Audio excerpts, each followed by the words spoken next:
I do appreciate the chance to connect as a community, and I want to welcome all of you here today, and especially want to welcome the incoming spring students and new core and adjunct faculty who may be joining us, who joined us this month.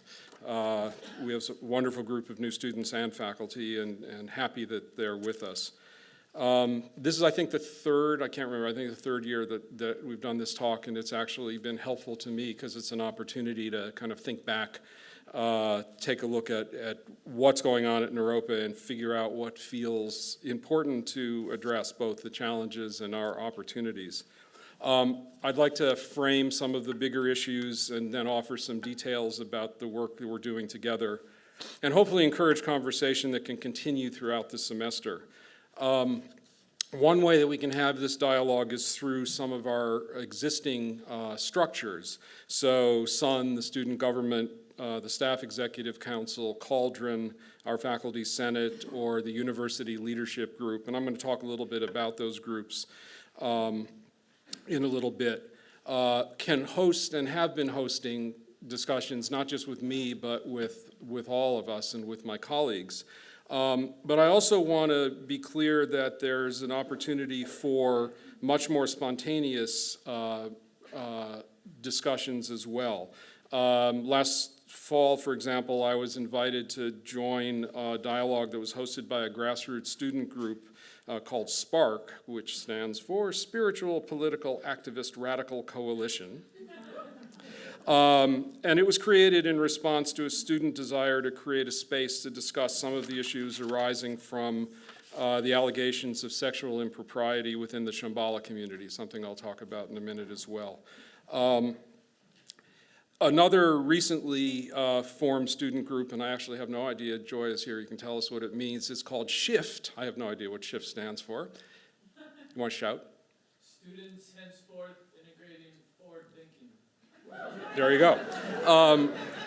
Has also begun meeting and is holding another meeting in this space on January 30th as well, to talk about classroom culture, curriculum quality, and other issues on the minds of students. And I think any way that we can encourage this kind of discussion is really important.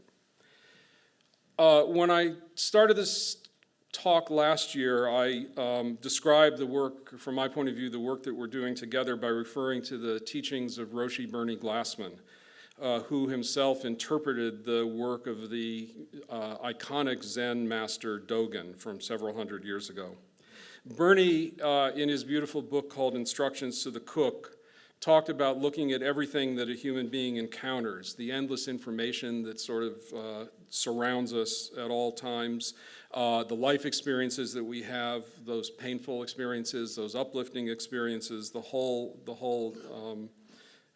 array, as all of those is a collection of ingredients that we can creatively combine and that can be combined by the cook, all of us being the cooks, in order to create a feast that can feed a hungry world. I thought a lot about that because in November, Bernie, who was a Naropa board member and also founded the Grayston Foundation, a pioneering social enterprise I was privileged to work for about a decade, died. And that's something that I'm noting. I'm actually teaching a class in social innovation, and tonight we're talking about the Grayston story in part, so it's been on my mind a lot. Bernie was also a profound influence in what is broadly called engaged Buddhism, and much of that work germinated in the time that he spent at Naropa, not just on the board, but also teaching here as well. And my commitment is to honor that life's work by figuring out ways that I can help us create our own feast in order to nourish a world that's starving for skillful action and compassion. I want to acknowledge, as I said before, I want to acknowledge that Naropa, both the institution of Naropa and many of us who study and work here, were deeply affected by the revelations this summer about the unacceptable behavior of Sakyong Mipham Rinpoche, who's the leader of the Shambhala organization. The Sakyong also served as the Naropa lineage holder and as a non-voting member of our board. Although his connection to Naropa was more formality than anything, and many of people in this room had never met him or been in situations where he's taught, it was still important for Naropa to take a position about this painful situation. The Naropa Board of Trustees and I spent a lot of time in the summer taking what I still believe is the appropriate action that we needed to take, and as most of you know, the Sakyong stepped down from his roles at Naropa. But while the issues that surfaced centered on the actions of an individual, the Sakyong, from some years ago, they were also not limited to one person. They caused a deeper look into the overall culture within Shambhala, and by reference, a look into Naropa's early history and present culture. Sadly, Shambhala was not uniquely forced to deal with these issues, as they are impacting many spiritual communities around the world. As many of you know, we devoted the entire practice day last fall to contemplating these painful issues, and staff, faculty, and students will continue to have the time and space to engage in the dialogue.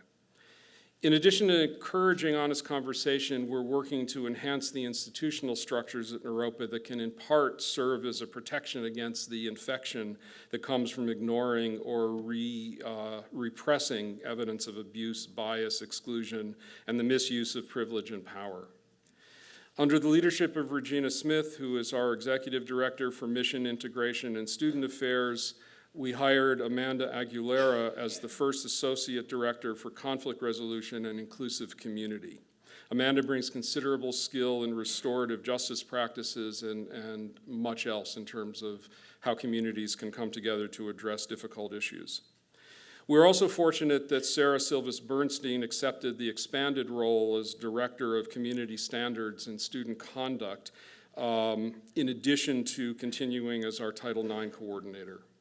And finally, in this area, Joy Valania, who was on a part-time and often maternity leave for several months, is now back at Naropa full-time as a special advisor in my office and offering her considerable legal expertise and analytical ability and guidance to the community. Regarding Title IX, I think it's really important for us to be clear that despite the move by the United States Department of Education to change, and I would say weaken, the standards that universities ought to apply around allegations of sexual misconduct, Naropa rejects any efforts to re-victimize those who have suffered abuse. Victims can be supported without the corresponding need to treat alleged perpetrators unreasonably, but fairness is not the same as the false equivalency that the Department of Education, I think, is presenting, and victims need their experiences to be heard and acted upon. So our work remains, and we will continue to deepen it without needing guidance from somebody in Washington that actually, I think, doesn't quite understand the pain and the struggle that people go through if they are victims under the Title IX criteria. As many of you know, Janet Kramer, who was the Naropa Provost and Vice President for Academic Affairs, left in December. Janet was here for 5 years and was very passionate about our mission. She worked hard to support our faculty, continued striving for collaboration and for excellence, and I appreciate her work. I spoke about that a bit at our winter graduation, and I think it's important to acknowledge the work of somebody that put so much time and effort into supporting this community. In collaboration with the faculty and staff, I've decided that we will take some time to consider how to replace the leadership within academic affairs. We're small enough and should be flexible enough that we could afford to take a deeper look as to whether or not the traditional model of a single provost, in many institutions called the inside president, the person that actually is the most, in some cases, most visible on a campus, is the right structure for Naropa. I don't have a preconceived idea of what the solution is, but I'm committed to and excited about a robust process that will include this community to find the most creative way forward and the most benefit to Naropa. In the meantime, we've created a transition leadership team that will take on the many tasks needing attention within academic affairs. And that group will include the Associate Provost for Assessment, Susan Burgraff, Associate Provost for Faculty, Lynn DiLorenzo, the Dean of the Naropa College, Carol Clements, the Dean of Arts and Education, Sue Hammond West, along with 3 other faculty members who are now being selected. I'll participate as well. Professor Kathleen Gregory has elected to step down as the Dean of the Graduate School of Counseling Psychology, so we've agreed that at least one of the faculty representatives to this leadership group will come from GSCP to be sure that that voice is heard. The collective leadership team, which right now is planning to meet every second week, will look at the strategic issues facing our academic division.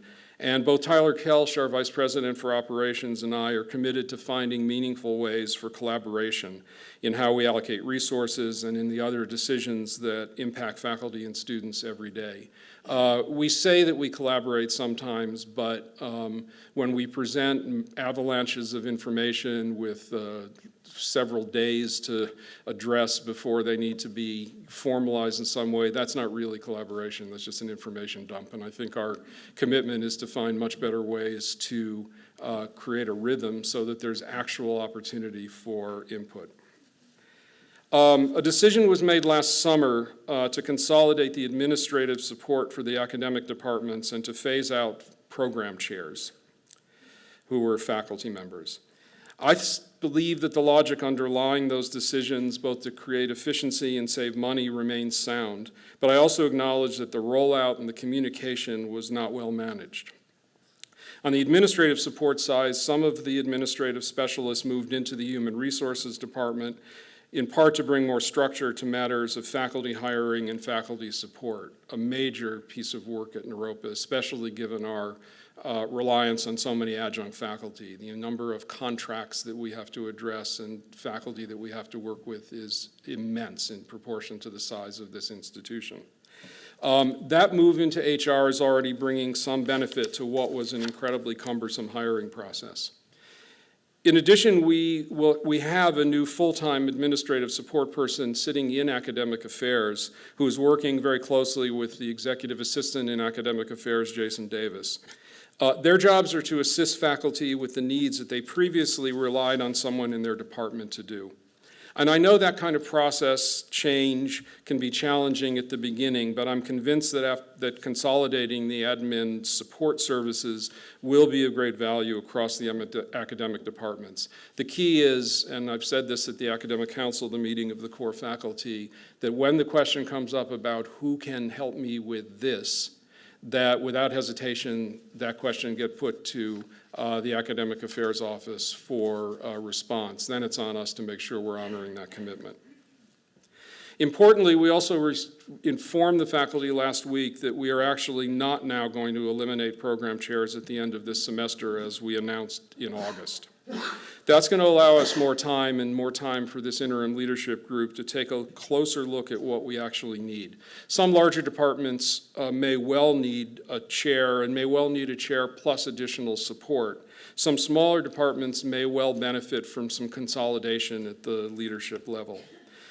We also know that the deans, and Sue and Carol particularly who are here, have served without adequate consensus by the faculty as to what their roles and responsibilities are.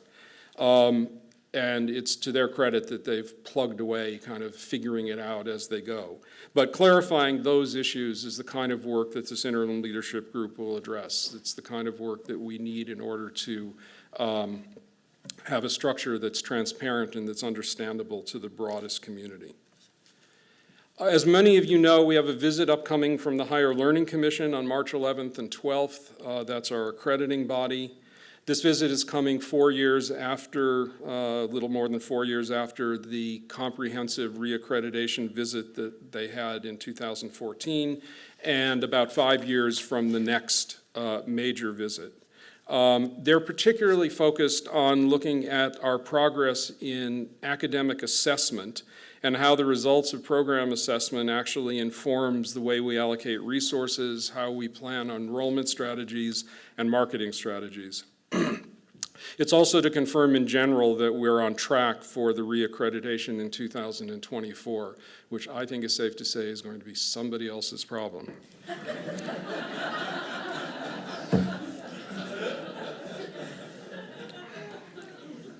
Or maybe not, I don't know.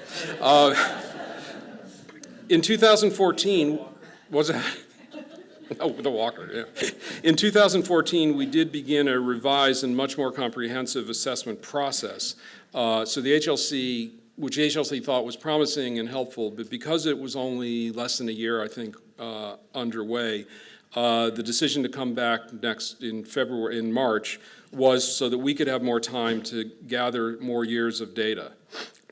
But we will have a targeted community meeting before the HLC visit to talk about what the community should expect from our visitors. So I don't want to get into that in much detail now. There are a whole lot of people in this room that are hard at work drafting the HLC reports.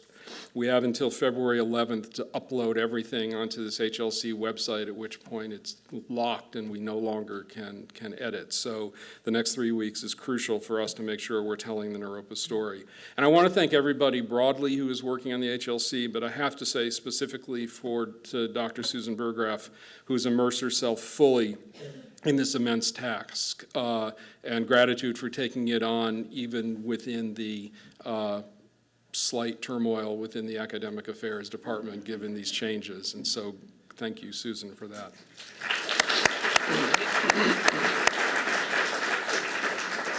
I think that all of us who are entrusted with protecting and nurturing growing Naropa are well aware of the challenges that is faced within higher education altogether.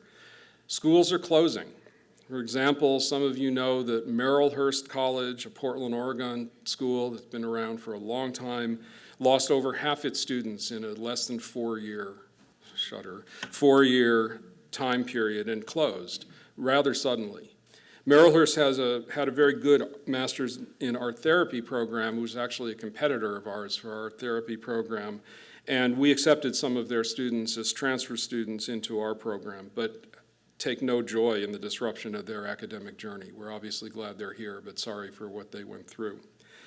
Recently, there are some articles posted about Hampshire College, which many of you know, and some people think of as having some resonance with Naropa, that Hampshire College has announced that it's looking for a merger partner, whatever that means, because it feels that it's financially unstable and questioning whether or not they'll accept a freshman class in the fall of 2019.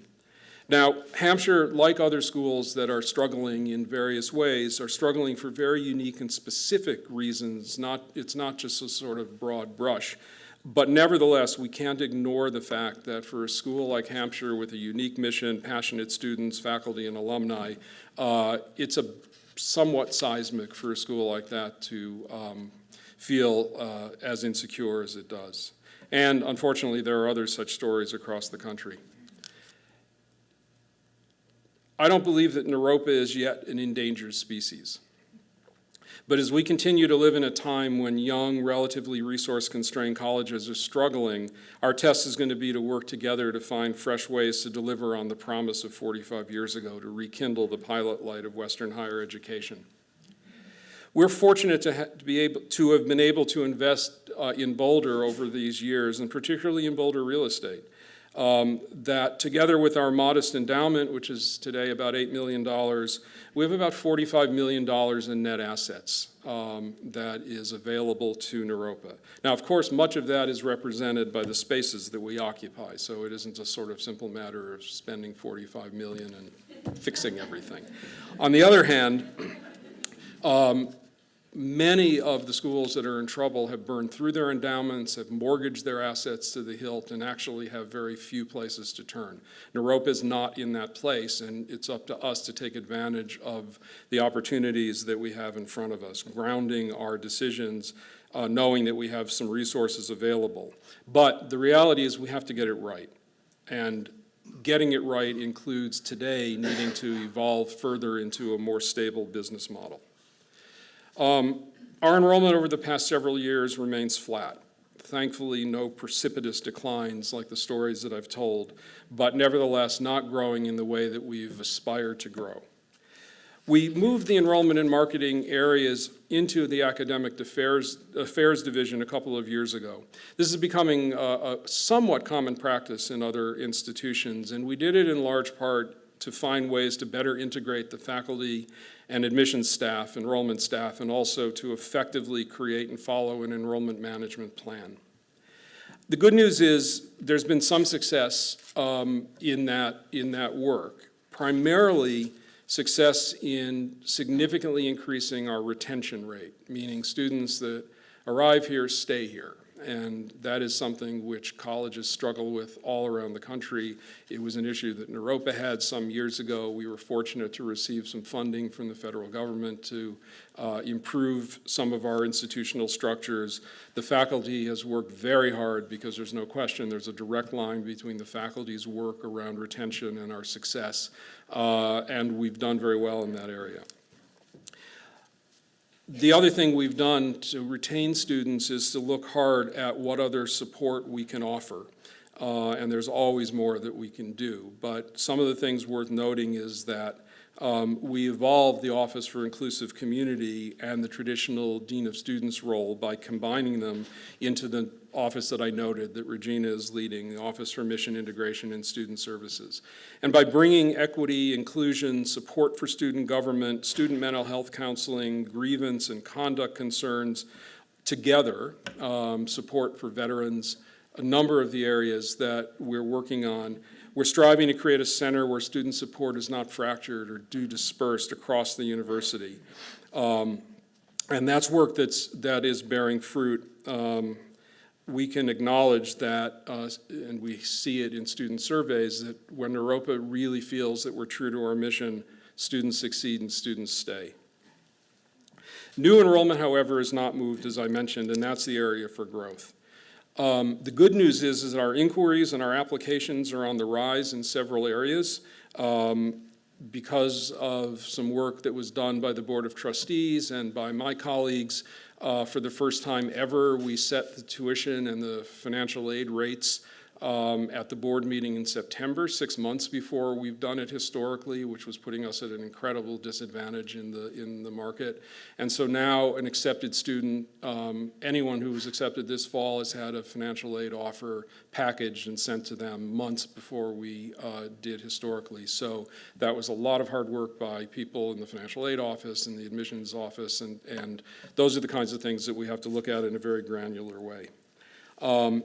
The big picture is how do we take this increase in applications and convert that to enrolled students? We have capacity, we have capacity to accept more undergraduate students with relatively little additional investment. And in some programs, we can accept more graduate students for the same reason. Our graduate psychology programs, as some faculty in this room know, have different challenges. The largest programs in GSCP are full, and there we need to find alternative ways for interested graduate students to participate. We are going to have a 2-day visit in early February from the enrollment management firm Ruffalo Noel Levitz. They send 4 senior enrollment management staff to do basically a 2-day audit of our technology, our admissions processes and procedures, and to make suggestions for changes and improvement. Now, I want to acknowledge that this is a visit from a consulting firm, and it will not shock any of us to think that some of their recommendations will conveniently be linked to the services that they can sell us going forward. But since our last engagement with them was about 10 years ago, and it was a helpful process, much has changed in the way enrollment management is most impactfully done. And in checking with other university presidents, I've gotten good feedback about this 2-day kind of immersion in itself as something very valuable. The technical tools that we have available to us are extraordinary, of course. I was thinking in 1974, the big challenge was to figure out how people about 12 rows back could actually hear the speakers on the stage, and what we could do with this really grainy black and white film that we were kind of taking in this very kind of shaky way down at the old public service building. Fast forward to today, and we looked yesterday at a free 5-week online course that Professors Judith Zimmer-Brown and Amelia Hall are offering, started yesterday, called The Heart of Mindfulness Meditation. And as of yesterday, 2,700 people from around the world registered for that course, which is exceptional. So big moves in how we can reach the Naropa audience. Having 2,700 names, email addresses, and an expressed interest in studying with Naropa faculty is obviously a way to build a database of people whose Naropa experiences don't have to be limited to this 5-week course, but can build into deeper connections of all kinds. As some of you know, we launched a master's degree program, hybrid master's degree program, meaning online with some retreat practice, in mindfulness-based transpersonal counseling psychology in June of 2017. It was something that many of the faculty were very passionate about, and it felt like a way for us to reach a sort of broader number of students. We quickly enrolled a full cohort of entering students, but also fairly quickly realized that we were not prepared to support a second incoming class in June of 2018, and that was for a whole lot of reasons, which we can talk about in other forums. Some, the very significant differences in how to skillfully present online teaching versus classroom teaching, some an underestimation, I guess, of the specific kind of administrative support that such a program needed. So we suspended enrolling students in June of 2018, but with a commitment to ending that and starting the program again this coming June. I'm really pleased to say that we hired a new core faculty member, Trevor Buser, who has considerable online teaching and curriculum development experience. And very importantly, we just hired our longtime adjunct faculty member, Joe Soma, to direct the hybrid program. Joe did completely on his own this immensely complex but thorough plan to relaunch the hybrid program this coming June. And I don't mean complex in a bad way, complex in a thorough way. He has considerable experience in online delivery of higher ed. He's a professional counselor in Boulder and is also a Naropa alum. This hybrid program is a 3-year program that will allow working people and those who can't move to Boulder a way to obtain a Naropa graduate degree. It keeps the contemplative heart and the critical internship experiences within the online format. From a financial point of view, when the cohorts are full, it will generate more than $1 million a year in annual tuition, and also, importantly, increase the number of Naropa-trained therapists outside of Boulder in the Front Range. We're also seeing an increase in interest in our other hybrid programs. We have a master's degree in eco-psychology, which is seeing a 2.5 time number of applications this time over any time historically. We've seen that program with 100% retention for the last 2 years. And so the work that Travis Cox and Tina Fields, who are the lead faculty in that program, have done has totally borne out. We have the framework created for a master's level, for a hybrid Master of Divinity program, which is something people have asked for, people wanting an MDiv, but not able to commit the time to be in Boulder. And the online creative writing degree that we have has a modest 14 applications, but significantly over where it's been, and I think increasing interest in a way for people to experience the rich writing legacy at Naropa. In the area of non-degree offerings, the Authentic Leadership Center's Mindful at Work online course continues to grow in popularity, and the team there is also developing a mindful leadership course for people that want to kind of go deeper into their professional development. Professors Judith Simmer-Brown and Amelia Hall and Phil Stanley just completed recording a very comprehensive 4-course series teaching Buddhist literacy, basically drawn from the long-standing approach to teaching Buddhism on this campus. Those courses are going to be co-produced and marketed in collaboration with Lion's Roar magazine. They have several 100,000 names on their email database. This will be a fee-based course, and we'll roll out the first one starting this spring, and then over the course of several months, all 4 of them. Amelia is on an airplane right now, actually on her way back from having recorded the final course. So there is an opportunity for us to also reach out and also expand our revenue opportunities. Technology is obviously more than just delivering online programs, of course. The value of social media is no longer debatable. The Naropa blogs, the Pilot Light with its many interviews with Naropa faculty, staff, and students that David Devine has been curating for the last year or so, and the Soft Spot, which is a blog created by the Center for the Advancement of Contemplative Education, have had thousands of downloads since we've launched it.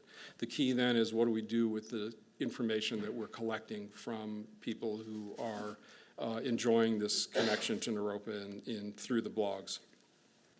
Many of our staff and faculty spent a lot of time over the last several months looking at the new technology platforms that are available to smaller universities, since we have to make a choice for the next several years. And that's technology not just for teaching, but for financial management and enrollment and marketing, the whole range of issues that have to be addressed through a technology platform.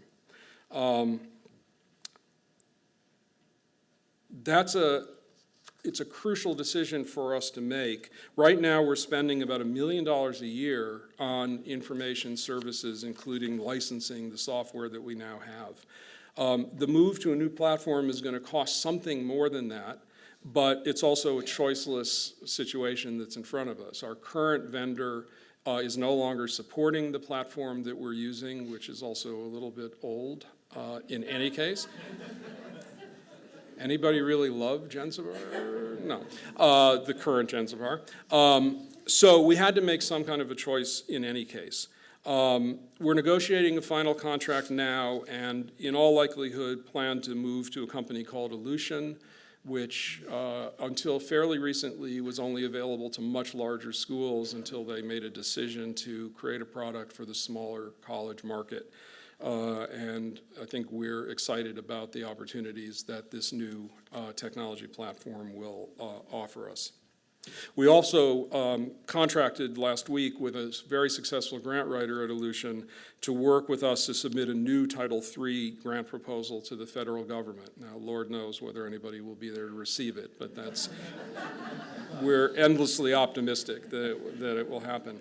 Title III is primarily around strengthening institutions, and there's a focus now on assisting institutions in improving and integrating technology, including training of faculty and staff on the ways in which using technology can be done most effectively.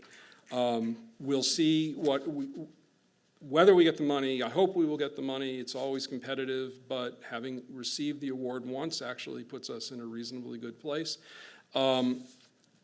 Either way, putting this grant proposal together is going to require us to have the kind of broad conversations that we need to have about what we need, and we have to come up with some logical structures because that's what the grant readers are going to expect.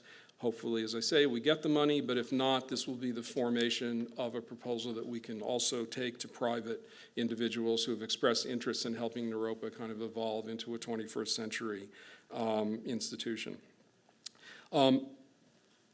Right now, the responsibility for educational technology is scattered across Naropa. It's handled by an array of really well-intentioned staff and faculty, but it's very scattered. And I'm determined to find a way that we can support a unified department able to support all the ways that we can beneficially use technology in the way to deliver our unique and our precious content, and to do so as seamlessly as possible without this increasingly artificial distinction between what we're delivering and to what audience. The days of actually getting completely worked up about whether something is for credit, non-credit, professional development, personal enrichment, they all have their own regulations and they all need to be looked at, but there is no benefit to creating these silos as if those things can never talk to each other, and that's the work that we have to do. I do want to be clear that, from my point of view, we still treasure the intensive in-person experience that's been offered at Naropa since the beginning, and that this work to broaden our offerings in other ways is not meant at all to signal a retreat from the importance of that model. That requires an additional amount of commitment as well. Some of you that have spent time in the Lincoln Building know that as a result of a generous gift from an alumni donor, we were able to make some much needed improvements to that building with this new carpet and paint and window coverings and furniture, something to uplift that environment and make the learning experience better. That's a beginning of what is a much bigger challenge, which is to find ways not to ignore the needs of our facilities as we make these difficult financial decisions that we face every day. More, massively, I guess, We're making progress with the idea of moving from 3 campuses to 2 by integrating the Paramita campus into Nalanda. This is a very complex process, as you can imagine. We literally, in the last 2 days, received a report from a space planning consultant that's really just a lot of facts and figures that will be the framework for us to be able to start now a series of conversations with faculty, students, and staff that will begin in the next couple of weeks about what an integration between Paramita and Nalanda might look like. There are many benefits to such a move. One is cost saving, of course, from selling Paramita. A sale will save us about at least $300,000 a year in the cost of the facility.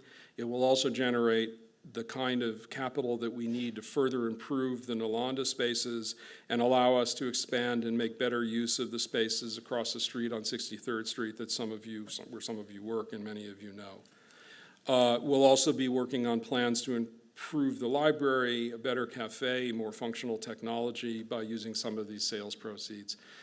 Much in the way that, took a long time, but early on when I first got here in 2012, we finally unlocked the money that we had put aside to do the upgrade to Nalanda that we accomplished in those early years. This is sort of a next phase of that. It's conceivable that we could plan this move for the spring of 2020, but it's not a requirement, and I don't want people to feel like they're being unduly pressured, but I don't also want this to become an endless conversation that my successor revisits at the 2024 HLC visit. I'm sure, given what I've already said, that it's no surprise that our budget remains tight. We continue to monitor expenses as closely as we can, but the clear fact is that we have a shortage of revenue more than we have a case of overspending. This is very much the reason for the creative work that so many people are doing to add to our revenue lines. As we continue to commit to as we continue to commit to not seek new revenue through increased tuition, we have to find other ways of generating money. We did apply a modest undergraduate tuition increase last fall after a few years of remaining flat, but we also created a corresponding increase in financial aid so that the vast majority of students with financial needs were protected and didn't experience the increase. Graduate student tuition has remained the same as it has for some years, which is partially a result of what is fair and partially a result of what is competitive. So there will be the need over time to look at differential tuition by program. Naropa, as most schools, sort of assumed early on that you just charge 1 credit hour fee across the board, and the reality is different programs will carry different opportunities for us to. Some will need tuition to be dropped, and some may be able to handle some increase, and that's work that we will do with the faculty. In addition to the new streams of earned revenue, we continue to focus on philanthropic support from our alumni, our board of trustees, and a dedicated group of committed donors. A reasonably small dedicated group of committed donors, that is the challenge. Expanding the fundraising base is a major commitment. This year, we're going to receive about $18 million in tuition revenue from the students who study here, and we'll offer about $5 million back in the form of financial aid. And yet, Naropa is still far from the diverse institution that we strive to be. So one reason that it's essential for us to expand our fundraising base is that we're not going to achieve increased diversity by ordinary means, by finding a few dollars from our existing limited revenue stream, but by finding visionary donors who will enable us to push through much further in our commitment to creating a more diverse community. My job, and it's really the job of any college president that I know, is to seek out and work with new donors with the support of an effective development team. And it's important to Naropa that I have the time and the space to do that work, that I can get up at 5 tomorrow morning and go to San Francisco, which is what I'm doing. Have to be able to do more of that. And while issues like the somewhat sudden departure of the provost clearly impact on my ability to fully engage in the world outside Naropa, the commitment to do that is my highest priority, and certainly my colleagues understand that and are picking up much of the responsibilities here in Boulder. Many members of the Board of Trustees continue to offer generous financial support, and some are also taking on much more responsibility to engage with other donors. We have, for the first time, we've talked about this since 1980, I think, we have a parents group that has formed with some very engaged and enthusiastic parents of Naropa students and alums who are perfectly happy to make introductions to their own friends and networks. And frankly, the only reason that that's working is because we have some administrative support within the development office, but we have board members willing to step up and actually do a lot of the work, which is essential. It's always a challenge to accept people's offers to help because it has its own sets of challenges, but it's something that's essential for us to work on. We did move the Alumni Relations Office into the Development Department last fall in order to better link alumni engagement with fundraising. Now, the only reason to engage with alumni is not because of their money. Obviously, we need to offer other reasons for them to feel good about retaining a connection with Naropa. But it's also become very clear that alumni are happy either to be asked or to be asked to help us connect with other people. And the fact that there's nothing to be shy about. It's actually the work that we need to do. One other group of potential donors is the considerable number of early students of Naropa's founder. We announced last year the creation of the Chogyam Trungpa Institute at Naropa as a way of establishing at Naropa a location, an institute for the study not just of Trungpa Rinpoche as a person, but also his and Naropa's essential role in the evolution of Buddhism in the West, going back to the 50s, really. This institute is committed to supporting honest research, including research in areas of controversy, and the feedback we've gotten, and my belief is Naropa has the ingrained integrity to house such work. The creation of the institute will support acquisition of modern research technology and archive protection and access, which will be of broad benefit to Naropa altogether, given the rich archival material that we have in our still inability to kind of break through into a 21st century archive. We've deliberately not launched a wide fundraising campaign, but since July 1st have received more than $80,000 in gifts from donors who are not historically Naropa donors, specifically for this institute. The increase of this fundraising base is of great value. The institute is being directed by a longtime Naropa colleague and friend, Carolyn Gimian, who took the job actually with the condition that she had to raise all the money needed for her own salary and for all the administrative needs, and to do it from a group of donors that not already significantly giving to Naropa. And yet she said yes.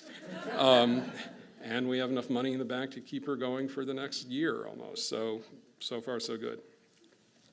The faculty and staff have also diligently been working on other program ideas. As you may recall, we launched the BA degree in both art therapy and in the teacher licensure elementary education recently. Both have attracted new undergraduate students and are the kind of programs that offer post-graduation career opportunities.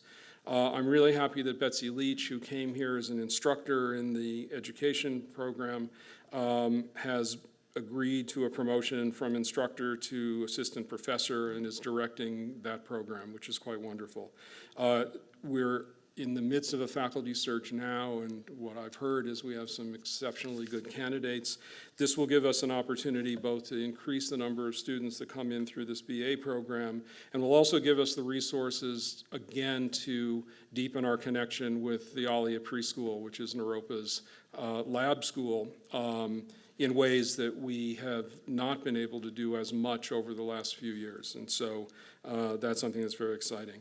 And Professor Richard Brown, not one to sort of rest on retirement, after kind of helping, essentially building the structure of the BA, is now creating a professional development program for K through 12 teachers, which is in response to a great market demand for training of current teachers to bring mindfulness and compassion practices into the classroom. Many of you know that we had a master's degree in contemplative education, which was proving expensive and overly time-consuming for many, many teachers, but not to suggest at all that the content was not really important. And the work that Richard's doing is to create a distillation of that master's program that we can present to a much bigger cohort of teachers. Core faculty members Nataraja Kalyu and Ben Williams have developed a comprehensive master's degree in yoga therapy. This, again, is an increasingly sought-after credential in the market. There are no accredited universities that are offering this degree. It's happening primarily through yoga centers and schools. And our intention is to begin offering that degree in the fall of 2020. We also submitted a request to the HLC for approval to create a degree completion BA. It's a little bit nerdy here, but right now we're limited in terms of transfer students to accept students with 60 credits or fewer from other institutions.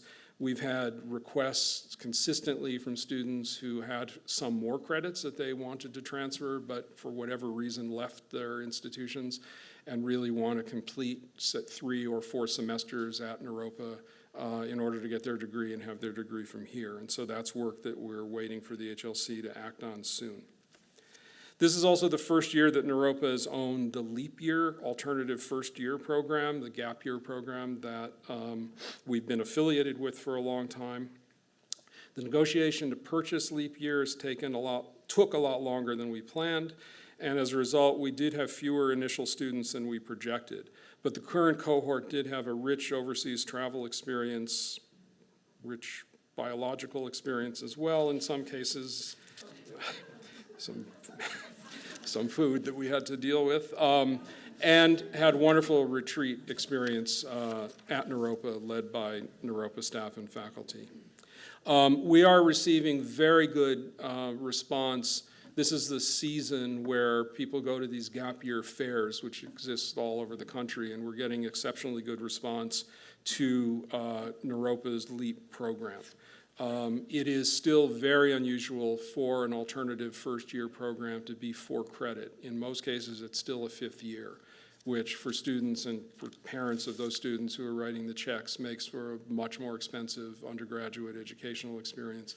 And for us to have this part of our first year experience is something which is still unique. So unique that even though we're just beginning, we actually got this award from the Gap Year Association for advancing the gap year movement, which, you know, is whatever it is, but it also, it's a nice piece of paper. However, it created a lot of press, and that was the key. And so I think we still feel very enthused about the possibility, the potential for Leap Year, and excited to be working on enrolling the next cohort for the fall. In addition to Leap, Professor Ann Parker, some of you know, and 10 undergraduate students just arrived in Bhutan for their 5-month deep immersion with the Royal University of Bhutan. Also in Bhutan, the graduate program in counseling psychology, which was really built through the hard work of many faculty at Naropa, continues to grow. The first cohort, and this keeping in mind, Bhutan has never had a in-country professional counseling program. Counselors were volunteers primarily from Western countries, or there was no counseling at all in schools and other kinds of institutions. And we have about 60 graduates of that program who are now across the country providing mental health counseling in all of these institutions. The Royal University, very happy about that. Our faculty have worked really hard on this program, and we're continuing that collaboration to serve an entire country's mental health needs in the best way that we can. All of the work in Bhutan is being led by the Center for Bhutan Partnerships that we have at Naropa that's directed by Professor Jen Carpenter. The Authentic Leadership Center is building on a long-time core, our 15-week leadership certificate program. They also, or as I said, have launched this Mindful at Work course that I mentioned before, and a number of specialized offerings, which is becoming a very interesting model for us. One is a series of trainings that we've done in partnership with Naturally Boulder, a now national organization that's supporting the natural food sector. A mindfulness training that was targeted specifically to employees for IBM Canada in this case, but giving us a model that we can replicate to offer more programs in the technology sector. And We successfully completed the work that I hinted at last year with the government of Jamaica. Their finance ministry now has 30 or 40 staff who have been trained in mindfulness in the workplace work. And so there are areas for growth and expansion there. CASE, the Center for the Advancement of Contemplative Education, which Charlotta Rotterdam is directing, is offering two really important programs externally. They do a lot of work internally with faculty and staff here. And that work is being done in conjunction with Professor Jordan Quaglia, who is a researcher in the psychology program. One program is called Welcome, which is a foundational compassion training program, and the second is called Engage, which is a sort of deeper dive, which is building capacity for caregivers and for activists. Right now, these are in-person trainings in Boulder, and include a pathway for new instructors to be trained, but over time we're looking to expand the market by creating an online version as well. That clock is no longer here, which is great. Okay, but almost there. One area that I think is really important for Naropa is to offer an in-depth, comprehensive mindfulness teacher training program to a much bigger audience than the very strong but quite modest on-campus program we now offer that Dale Azrael and many other faculty have been involved in. The mindfulness instructor universe is unregulated, and I'm not sure I want it to be regulated at this point because it needs experimentation, but the reality is that the quality of the instruction offered across the world by people that call themselves mindfulness trainers is very mixed. It's tied, we believe, to the quality, the skill of those that train such instructors and to the credibility of the institution that offers the program. One quick example, Jack Kornfield and Tara Brock, who many of you know are longtime, well-liked insight meditation teachers, are offering a 2-year online and retreat-based program in mindfulness training. They had a small one that they launched a couple of years ago, and one that's about to start received 2,000 applications for a program that costs $6,700 for 2 years. And just to put that into context, that represents about a third of our total revenue. Money, of course, is not the reason that should drive the decision alone, but there is no reason that Naropa, with our reputation for quality and our access to extraordinary faculty, both inside Naropa and who have engaged with us over the years, along with our deep experience in blending contemplative teaching with experiential learning, can't enter this area of activity. It's not too late for us to get into this work, but at some point in the not too distant future it will be. And that's work that we need to take the time and space to look at. I do want to note the growing success of the Naropa Community Counseling Center under the direction of Joy Redstone. As you know, the Counseling Center has been offering sliding scale mental health care to the Boulder County community and created a number of additional internship slots for GSCP students. The Counseling Center has significantly exceeded its revenue projections by about 50% so far this year, and in large part because of the tenacious work that resulted in our getting a Medicaid license and being able to actually receive Medicaid support. So much gratitude to all the people, especially Joy, who put that together. And especially much gratitude for the fact that we are now serving a much bigger population in need. We're in dialogue now with Boulder Community Health, which is both the hospital and the foundation, to look at ways that that system, with its deeper pockets than ours, can support a significant expansion of our counseling services. And that's really exciting work that we're undertaking right now. One area in need of energy this year is how we are working with the Joanna Macy Center at Naropa. The faculty who've been most engaged, including Professor Sherry Elms, Travis Cox, Stephen Polk, Mickey Fire, and Sue Wallingford, along with the steadfast support of Carla Mueller as the administrator of that program, that center, have established the foundation to advance the work of Dr. Macy, especially around her work that reconnects in nuclear guardianship. The vision jointly held by Dr. Macy and by our extraordinary lead donor, Christopher Hormel, who really allowed us to launch the center, was that the center would be the connection point for Naropa's other sustainability work. At this point, all those other sustainability efforts, for the most part, are being led by Sustainability Director Michael Bauer, but they're not really as integrated as I think they need to be into the work of the Joanna Macy Center. Michael, in collaboration with other faculty, has created a more focused sustainability curriculum as part of our undergraduate core, which is an important statement about the importance at Naropa of sustainability as one of our essential values. It's a blessing of immense proportion to have the trust of Joanna Macy to serve the world as the home for her life's work. And it's both our joy and obligation to find ways to come together to figure out how to further flower that work. My general preference as president or as a leader at Naropa is to lead in ways so that basically other people are given credit for success. Some people want me to be more definite about these things, but my view is that I want to share that responsibility and want to share that opportunity. But I do understand that there's a risk that that approach is tricky if those others don't feel empowered or confident. This is a challenge that we're looking at very closely. There are several institutional bodies at Naropa, I mentioned them very briefly earlier, that should hold leadership responsibility. That's the Board of Trustees, the Cabinet, the Student Union of Naropa, the Staff Executive Council, Cauldron, and the University Leadership Group. Sort of a lot, but all with their own particular functions.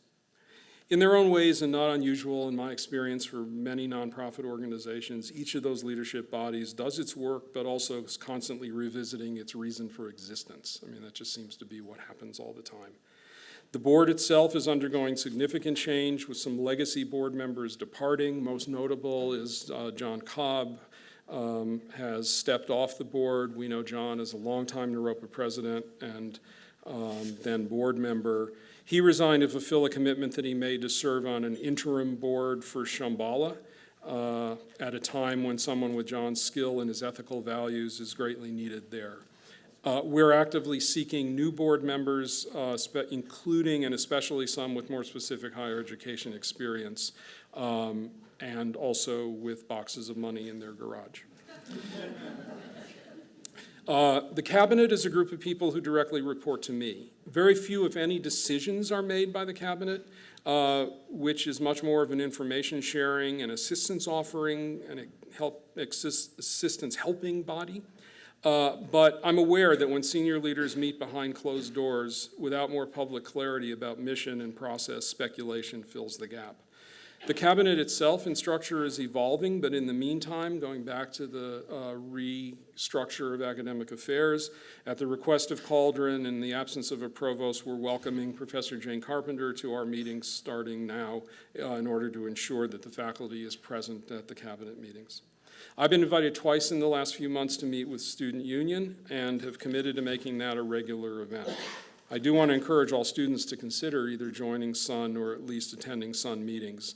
I'm always willing to meet with students informally, but for the larger, bigger issues, meeting in a planned way with a group of student leaders may be more productive.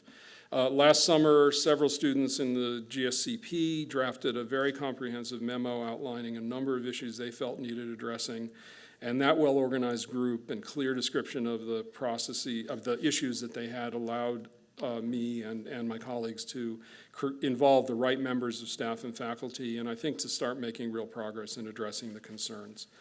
SUN can and should be the conduit for broader student issues, both issues of concern and issues of inspiration. The Staff Executive Council, which is elected by most of the non-teaching staff at Naropa, provides a service by managing an annual staff survey, offering social events through the year, and kind of keeping the staff body cohesive. I look forward to finding more ways for the SEC to represent the voice of Naropa's staff as priorities are established. I realize that retirement funding and pay increases are two obvious and high on the list items, but how we get there is not just a matter of rearranging the existing chess pieces, but actually creating an entire new game, and that's the work that we need to do together. There's considerable wisdom held by the staff who, like the faculty, have made a very deliberate choice to be at Naropa. We haven't done the best job of inviting that wisdom to emerge, and that's work that we still have to do. Cauldron, the Faculty Senate, represents the entire body of now about 65 core faculty and some hundreds of adjuncts. It's the body which in all universities represents either the reality or the aspiration for this concept of shared governance. The challenge is that there's less than full consensus about what shared governance means. Conventionally, it means clarity around the roles and authority of the board, the administration, and the faculty regarding budgeting and selection of the president and other such things. But as one faculty member recently wrote, not a Naropa faculty member, the problem is that the phrase shared governance is becoming so hackneyed that it's becoming a term devoid of meaning and takes on whatever significance a particular speaker gives it at the moment. So in other words, he said, it's essentially useless. I'm not quite that cynical about it, but I am convinced that we have a lot of collaborative work to do to really come up with a consensus about what we mean by shared governance, and particularly what we mean by shared governance at an institution like Naropa, where we actually can provide the same kind of leadership in creating a path of shared governance that we have in training faculty in higher ed across the country who are interested in bringing contemplative pedagogy into their own institutions. Naropa is a small player, but with an outsized voice and influence in that work, and we could be doing the same in the governance side.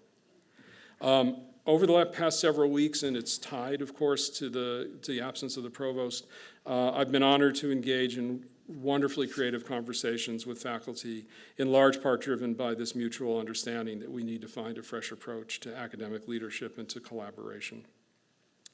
The final leadership body, the University Leadership Group, is in a way the newest. It was created initially by Tyler Kelch, the Vice President for Operations, and by the Provost as a way for the people who were most responsible for the day-to-day decisions to meet in a cross-departmental collaborative way. Not just to share information, to find fresh ways to break free from these fossilized policies and embedded inefficiencies that we specialize in. I didn't really say that. The ULG is continuing to experiment. Just yesterday, or yesterday, it decided it's working in a series of committees, which people are enjoying, and decided to create a kind of a group leadership organization to kind of help simplify the structure. I'm just very grateful that so many of our talented colleagues are showing up every Tuesday afternoon and are continuing to explore the ways in which we can really distribute the work. And so finally, underlying all the details and all the challenges at Naropa, it's almost staggering, and you can tell, I'm sorry I've taken this long, but it's almost staggering to consider the extraordinary accomplishments of such a modest-sized institution.